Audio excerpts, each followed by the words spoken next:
the Trump administration, turns out, were texting on a group chat about how they were going to bomb Yemen. And they accidentally added The Atlantic's very own Jeffrey Goldberg into the group chat. Now, it's a suspicious set of circumstances considering who Jeffrey Goldberg is and the roles that Jeffrey Goldberg has played. I don't know if it's like literally an accident or they deliberately did this, but because they're so stupid, I assume it was a happy accident for them. Jeffrey Goldberg is a former IDF prison guard, the editor-in-chief of The Atlantic, and also has run cover for American foreign policy that, justified the invasion of Iraq through channeling the lies, repeating the lies that the American State Department was telling at the time. Jeffrey Goldberg has also offered very positive pieces to Mohammed bin Salman at the time when he was doing the charm offensive. Actually, I think he literally coined the term charm offensive. He's a big-time MBS advocate. But yeah, they had a Signal group chat, and I guess they accidentally added the wrong Jeffrey IDF onto the Signal group chat. What's funny to me about the story is that The Atlantic is so obviously a core part of the pro-war propaganda apparatus that someone thought of adding the editor-in-chief to a Pentagon group chat. He thinks this makes the Trump admin look bad. I think it makes The Atlantic look bad too. Yes, I think so as well. I think Nathan J. Robinson cooked here. I think that's precisely the reason why Jeffrey was accidentally added into the group chat. I don't know if this was a true accident, but we have some of the conversations that took place, even though The Atlantic was too cowardly to reveal it, as far as I understand. They were too cowardly to reveal all of them. Sorry. All of the group chat text messages. Here are some of them. JD Vance, at Pete Hegseth. If you think we should do it, let's go. I just hate bailing Europe out again. Let's just make sure our messaging is tight here. And if there are things we can do upfront to minimize risk to Saudi oil facilities, we should do it. Pete Hegseth responds, VP, I fully share your loathing of European freeloading. It's, in all caps, pathetic.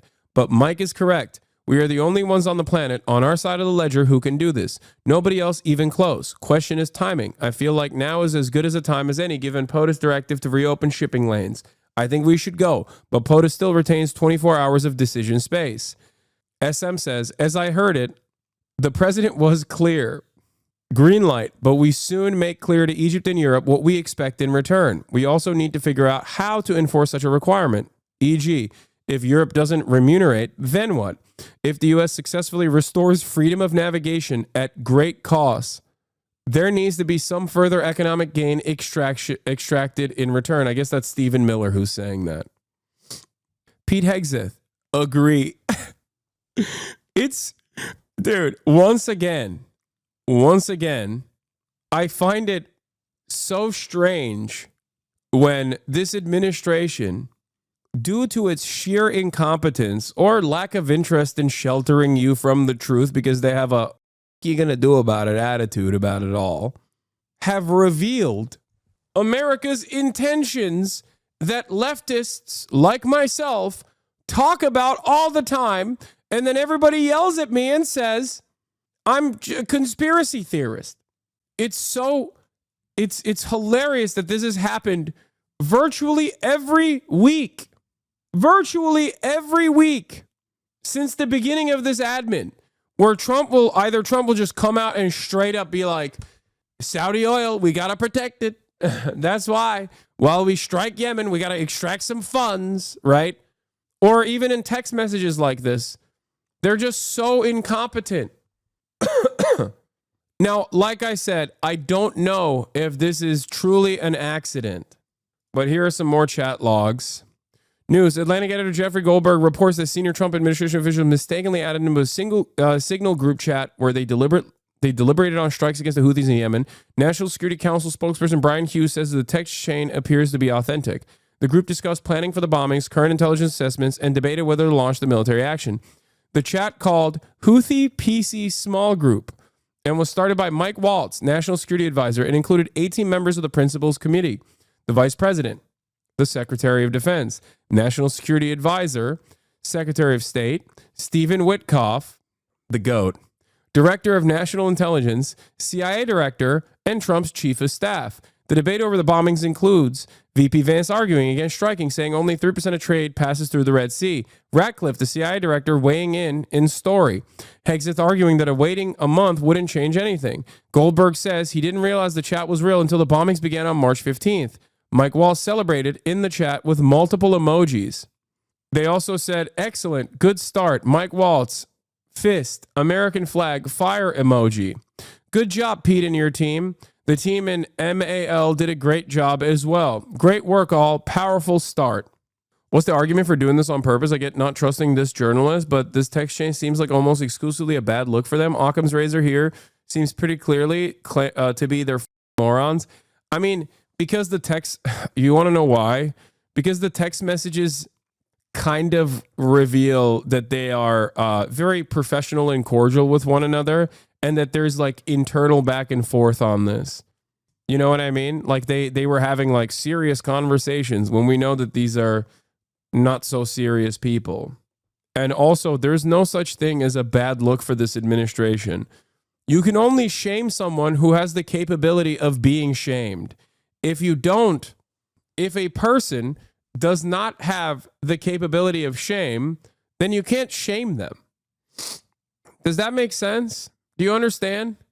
It's kind of like the Pete Hegseth phenomena, right? Back in the day, the Department of National Intelligence operators would actively go, and they still do this, would actively go to the friends and family members, neighbors of people that are getting security clearances.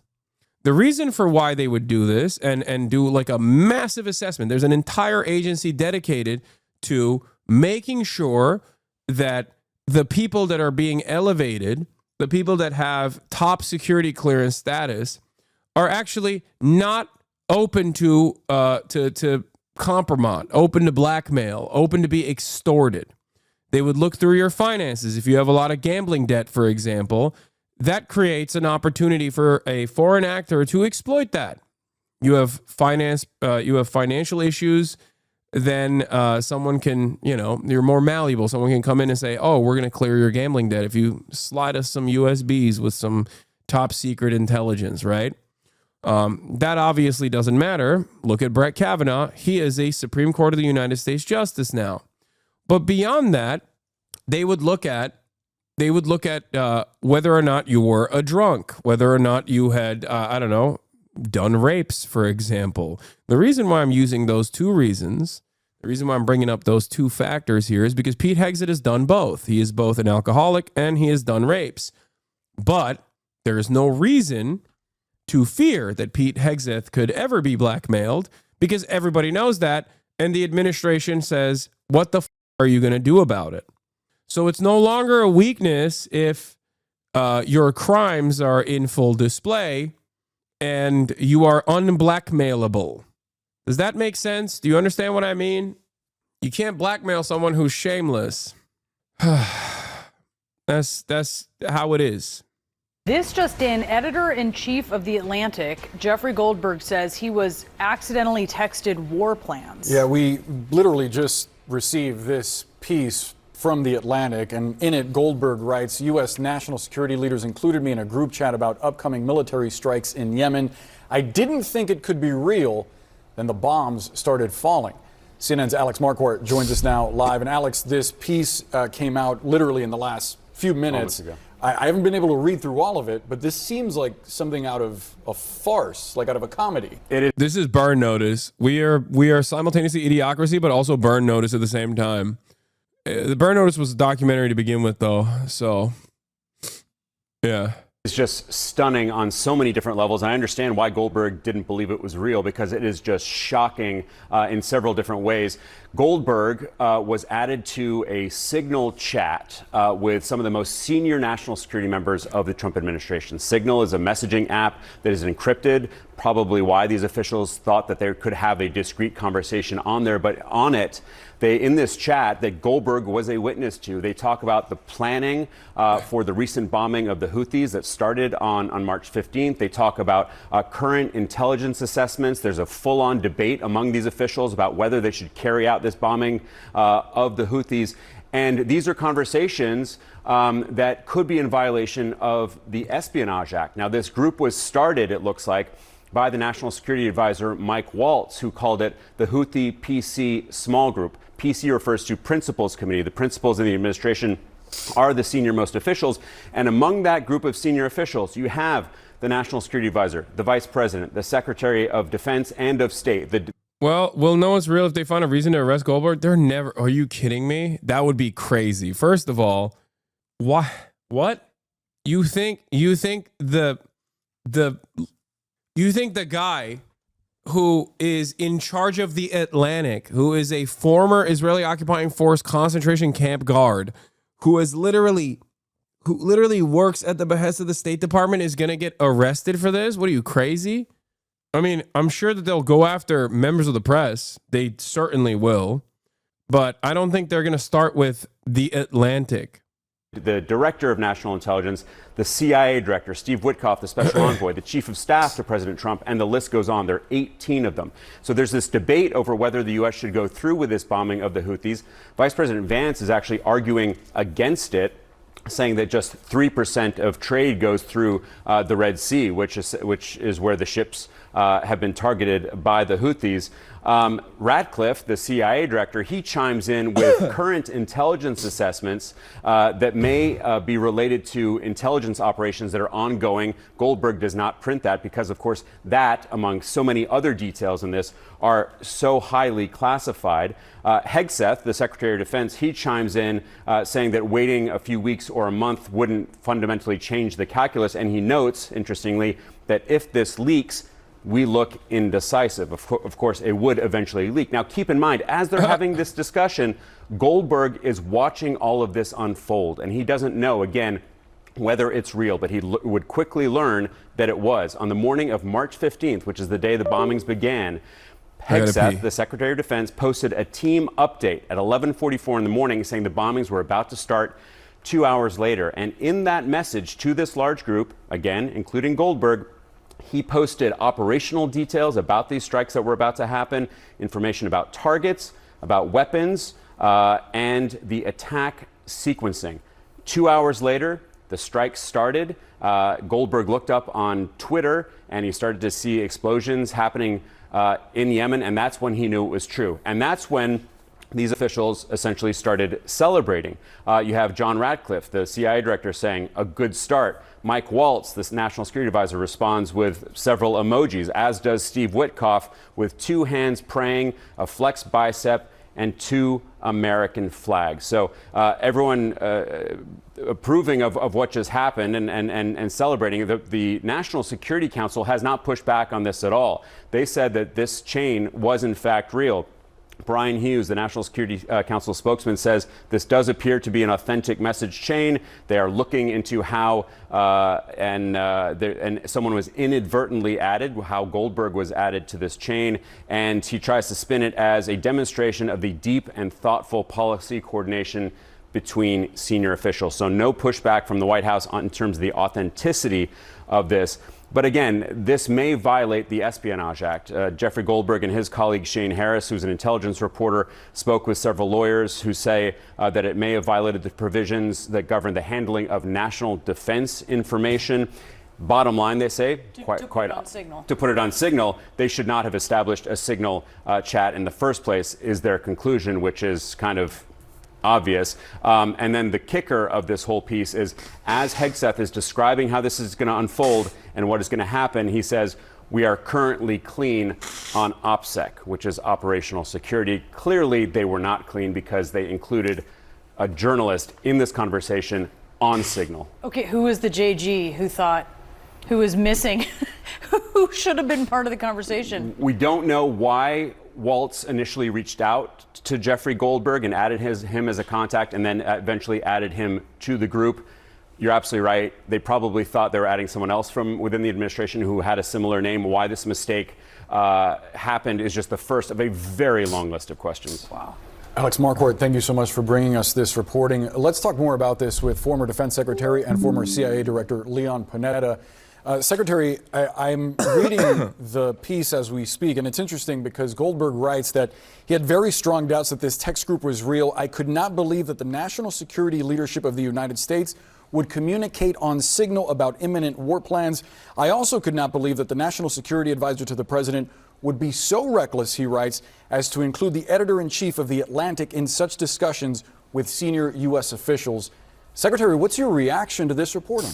Well, it's obviously a very serious mistake on the part of whoever included Goldberg in this highly classified chain of command messaging that went on that involved war plans.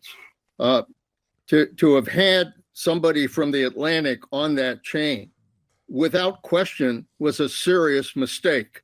And I hope the White House takes this seriously, because the last thing you want to do when you're talking about war. I hope they don't, because honestly, I love the incompetence.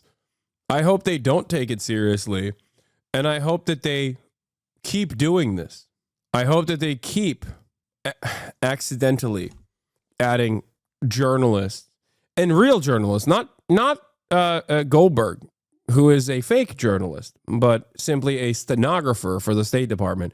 But instead they have like real journalists on there, you know, that'd be sick.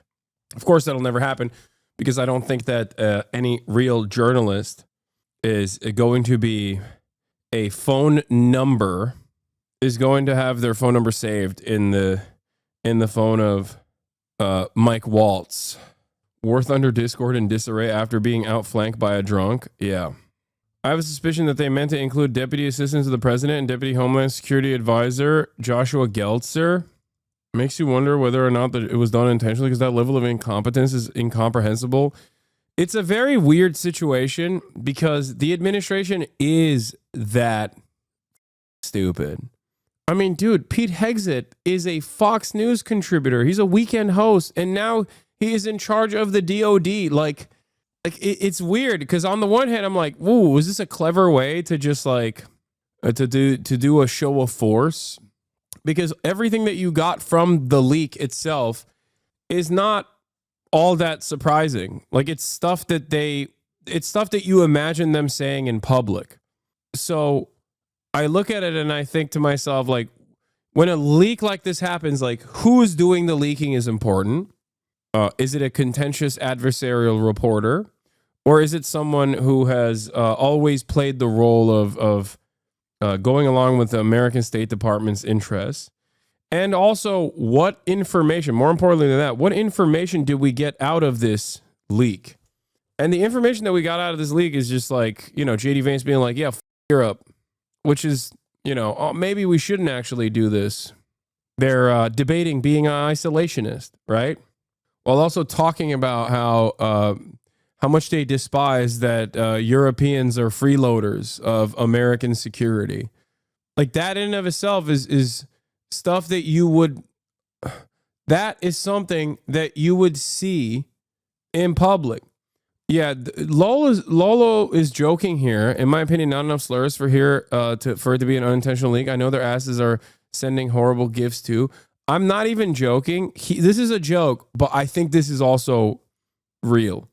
Pete Hegseth admits the Iran-funded Houthis narrative is a made-up talking point to sell the bombing campaign to the average feeble American John Doe. Fantastic. At 8:27, a message arrived from Pete Hegseth account. VP, I understand your concerns and I fully support you raising with POTUS. Important considerations, most of which are tough to know how they play out. Economy, Ukraine, peace, Gaza, etc. I think messaging is going to be tough no matter what. Nobody knows who the Houthis are, which is why we would need to stay focused on 1, Biden failed, 2, Iran funded.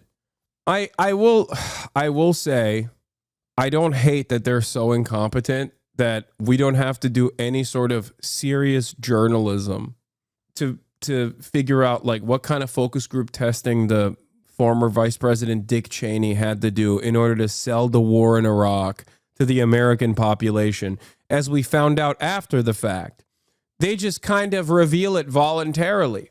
They're like, yeah, Americans are stupid. How do we sell them another bombing campaign? That's right.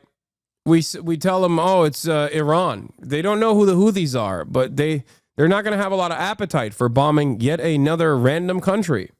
So we'll just say it was Biden's failure. Any unauthorized release of classified information is a violation of the law and will be treated as such. Oh my God. Tulsi Gabbard is so interesting to me as the DNI. Like, this is her job now, right? The head of serving as the 8th director of national intelligence, right? Tulsi Gabbard is like pro Edward Snowden, but also simultaneously is saying it's so interesting. Interesting stuff. War plans is to have a serious leak like this that could undermine the war plans, but also jeopardize lives. So I hope they take this seriously. What were you saying? Ain't no way he gets arrested? I doubt it. But I'd be shocked that they arrest him. They arrest an ally to the State Department for their own personal incompetence. Maybe. The Trump administration is so stupid that who knows, you know? What would that look like, Secretary? I think they would have to do a full investigation as to who included this name on that chain involving the highest officials in national security, from the president to the vice president to a secretary of defense, et cetera. How the name of a journalist was added to that list, this is just a serious blunder, and not only could violate the espionage laws, but more importantly, can undermine our national security. That's probably the greater problem, is that it reveals our most secret war plans that require that we protect. How is it a secret? Like, every administration has bombed Yemen. Every single one. Democrat, Republican, every single one. It's not a secret. It's an expectation. Like, oh man, we got to bomb Yemen again. Oh, I'm shocked. What a shocking display. Wow, Trump really changed the trajectory of American foreign policy by doing the thing that Barack Obama, Joe Biden, and Trump did last time he was in office. Interesting. America, it's like having a group chat being like, hey guys, we should give $7 trillion to Israel. And then people being like, wow, this is a real change of pace. They're leaking state secrets out here. I can't believe it.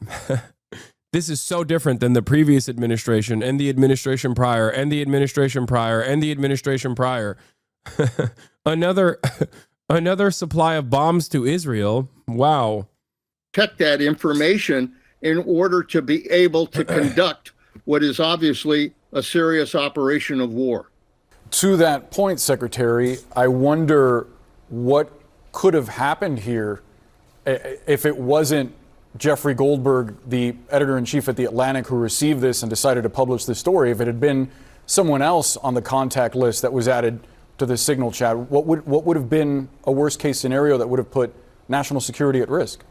Well, the worst-case scenario, I mean, thankfully, Jeffrey Goldberg just assumed that this was either a joke or some kind of mistake, and obviously didn't pay attention. But somebody who would have the United States as an adversary could reveal this information immediately to the Houthis in Yemen that they. Dude, I can't. Oh my God. I'm sorry. I'm just envisioning a future where Jeffrey Goldberg is arrested, and it's so awesome, which is part of the reason why it won't happen. Like, it's so incredible. Oh my God. It's great. I can't believe that this would be the one time where on principle I'm against this move, but goddamn do I enjoy the show, you know? For once, Donald Trump offers an olive branch to those who definitely want to see Jeffrey Goldberg arrested. They were about to be attacked, and they in turn could have responded and attacked U.S. facilities in the Red Sea, causing casualties of our troops and of our men and women in uniform. So if it were somebody who did not have the United States' national security interests at heart, but rather had the interests of our adversaries. Yeah, he's like, don't worry. Thank God Goldberg has United States national security interests at heart. He could have seriously disrupted these war plans. I wonder what you make of the administration's response, framing this, not denying the story, but framing this as an example of a thorough policy discussion, a thorough discussion about how to approach. What's Fox News saying about this? Are you ready? I haven't seen what Fox News' response is, but I will tell you. One, the committee obviously kept their responses incredibly professional. As you can see, this is the most glorious committee that anyone has ever seen. It's so obvious that they are brave, brilliant, and have the America's interests at heart. Also, Goldberg should go to prison for even revealing this information instead of politely saying, I'm sorry, and seeing himself out of this chat while the real patriots were discussing bombing Yemen.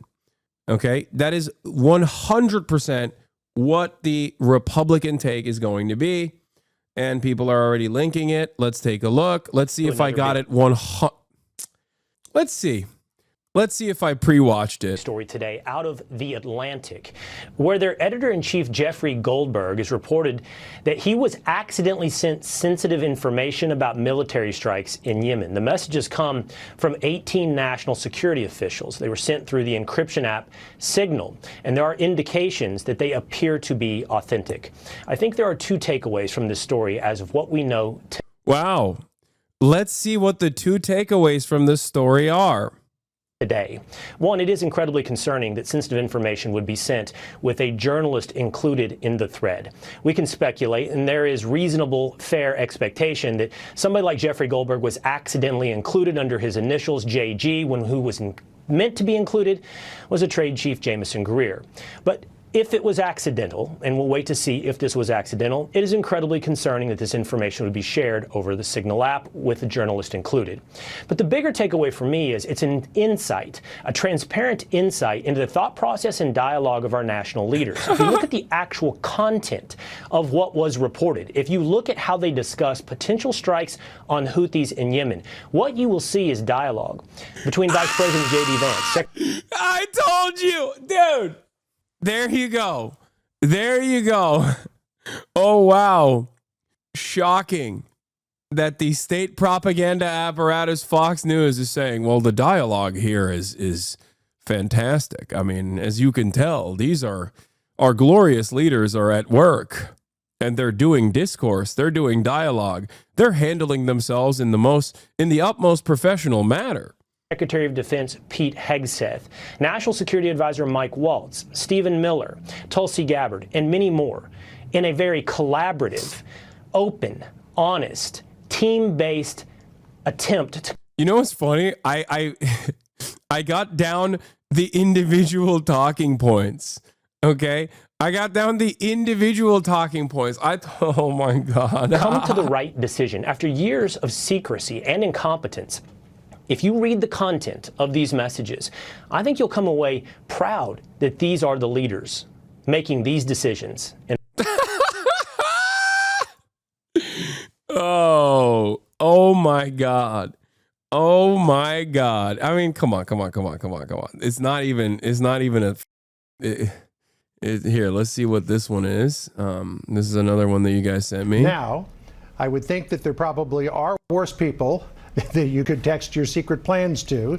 But it appears that Goldberg has acted responsibly here in writing this article. And while he outs a lot of the process of what happened, he did not specifically publish. Yeah, this is what I mean. He didn't like the fact that he was included is embarrassing enough for the administration. But like the way he navigated this was the way he navigated this story made the administration look good. It gave him props for being here. Okay. It gave him props for being a part of that conversation. And he gets to present himself as a journalist. But also, he didn't like actually embarrass them. Publish the war plans as they apparently were transmitted to him by Pete Hegseth the morning of the attacks against the Houthis. Okay. Now, Yeah. He is pro State Department through and through. Like he's not a real journalist. He's a stenographer. Are you seriously suggesting that this administration has the forethought to plan this in advance? No, I don't. It's a really interesting situation because like they're so incompetent and so stupid that they could have accidentally done that. I mean, I'm serious. Like I get it. I totally understand why this could be like this is a situation that could have gone a lot worse for the administration, and it was a happy mistake that they went with someone who is so pro Trump regime and just so pro Trump State Department. And Trump wasn't on the call. Like, he wasn't on the Signal group chat. I don't think he knows how to operate Signal. Trump on the report that cabinet officials were discussing sensitive materials on Signal. I don't know anything about it. You're telling me about it for the first time. The story in The Atlantic that said that some of your top cabinet officials and aides had been discussing very sensitive material through Signal and included an Atlantic reporter for that. What is your response to that? I don't know anything about it. I'm not a big fan of The Atlantic. To me, it's a magazine that's going out of business. I think it's not much of a magazine, but I know nothing about it. You're saying that they had what? They were using Signal to coordinate on sensitive materials and Having to do with what? Having to do with what? What were they talking about? With the Houthis. The Houthis? You mean the attack on the Houthis? Right. Well, it couldn't have been very effective because the attack was very effective. I can tell you that. I don't know anything about it. So effective. Isn't it damning that Goldberg's in the Trump admin Signal contacts? No, it's not. It's obvious. I mean, yeah, it is damning for Goldberg as much as it is damning for the administration, but it's also not surprising at all. That's what I'm trying to say. I'm trying to say that it's not even remotely shocking that someone like Goldberg would get invited to the Signal group chat on accident because they have his number. Part of my skepticism over the idea that Goldberg was added to the chat by accident, if you're pro-Trump, all the people involved are shown as concentrated and dedicated to fighting Yemen and as saying the same things in public as they do in private. That's what I mean, exactly. Anyone who's concerned with national security by doing all this is in a Signal chat is a non-entity to the current Republican establishment. Everyone of influence with that opinion was purged years ago. It doesn't make him look bad at all. It doesn't make these guys look bad at all. It makes them look like they're serious professionals. They're consummate professionals engaging in professional conduct and dialogue, basically saying the same things that they would be saying off camera, but also saying the same things that they'd be saying on camera. And the very fact that it's like Goldberg that was the person who was added to the conversation makes me feel like it makes me feel like I just don't think that they have foresight. They don't have enough foresight to do this deliberately. But also, it's something about it doesn't sit right. Policy toward the Houthis. Well, look, this is a chain of command. It's provided so that our top officials can have that conversation as to whether or not. I think people would be more angered that they were not secure enough. Yeah, I'm not angry. I don't care. I want them to be a leaky faucet. I don't give a shit about national security like that. Are you crazy? No. I want them to have all journalists. Put some real journalists in those group chats. You kidding me? You think I care? You think I give a shit about the American war plans being disrupted by the most incompetent administration of all time? No, I don't. I think it's great. It's awesome. The only thing that I'm upset about is that it was Goldberg that was CC'd. Yeah, they should CC me in it, dude. Put me on the group chats. To conduct these war plans.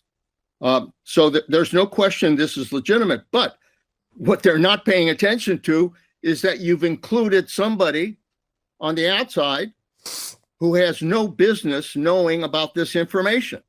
There was a mistake here. Somebody on the Atlantic. Like, of course, Leon Panetta is going to be mad because he does care about the incompetence. But he's the defense secretary. no he's going to be mad. I'm not the defense secretary.